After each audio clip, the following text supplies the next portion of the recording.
కుంభరాశి.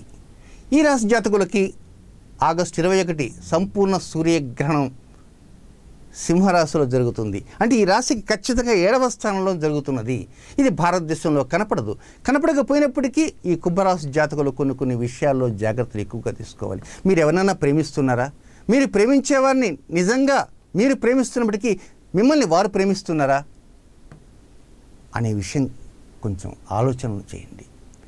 సరే, మీకు వివాహం అయిపోయింది కదా, మీ భార్యాభర్తలు ఎలాంటి పేచీలు లేకుండా అన్యోన్యత దాంపత్యంతో వెళ్తున్నారా? లేదా మీరిరువురి మధ్య భేదాభిప్రాయాలంటూ ఉన్నాయా? లేదా వివాహం అయింది, భార్యాభర్తలు దూరంగా ఉంటున్నారు, కానీ ఈ ఇంటి మీద కాకి ఆ ఇంటి మీద, ఆ ఇంటి మీద కాకి ఇంటి మీద, వియంకులు కూడా దూరంగా ఉంటున్నారు. ఏదో న్యాయస్థానం నలిగిపోతుంటాయి కేసులు. మరి విడాకులు తీసుకోవాలనుకుంటున్నారా? తాత్సారవద్దు, ఆలోచన చేయండి, సరైన నిర్ణయాలు తీసుకోండి.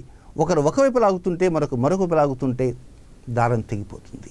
ప్రేమికులు కావచ్చు, భార్యాభర్తలు కావచ్చు, లేదా వివాహం చేసుకోబోతున్న వారు కావచ్చు, వివాహం చేసుకొని ప్రస్తుతం 1 నెల 2 నెలలు అయినటువంటి వారు కావచ్చు, ఎవరైనా వారి యొక్క అన్యోన్యతలో ఏదో ఒక లోపం ఉంది, తెలియనటువంటి ఒక లోపం ఉంది అని మాత్రం గమనించండి.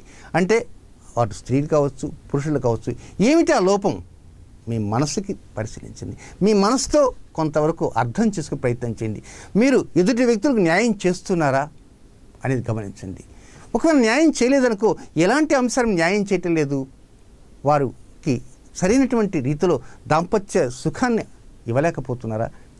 మనసంతా పరిపరి విధాలుగా దెబ్బతిన్నదా? ఎందుకు దెబ్బతిన్నది? ఆర్థిక సమస్యలతో ఉన్నాయా? మూలం అదే.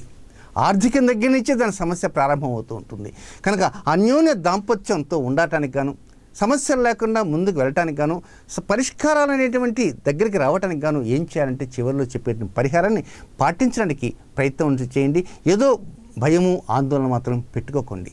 చాలా వరకు చాలా సున్నితంగా వచ్చినటువంటి సమస్యలు ఏవైతే ఉంటాయో ఆ సున్నితంగా వచ్చే సమస్యని సున్నితంగా పరిష్కారం చేసుకోవడానికి ప్రయత్నం చేయండి తప్ప చిన్నదాన్ని ఏదో తీసుకుపోవాలనే ఉద్దేశంతో భూతద్దంలో పెట్టి మాత్రం చూడకండి. అది చిలికి గాలివానగా మారి మొదటికే మోసం వచ్చే అవకాశాలు ఉంటాయి. కనుక మీరు మంచివారు, ఎదుటి వ్యక్తులు మంచివారే, కానీ సమస్య ఎలా వచ్చిందో నిదానంగా చేస్తే కానీ అర్థం కాదు మీకు. కనుక పరిష్కారం కోసం ప్రయత్నం చేయండి, ఆ తర్వాత పాటించండి. అద్భుతంగా విజయ బాటలో పయనించడానికి మీరంతా కూడా సిద్ధంగా ఉండే అవకాశాలంటూ పరిహారం ద్వారా మీకు ఏర్పడుతుంది.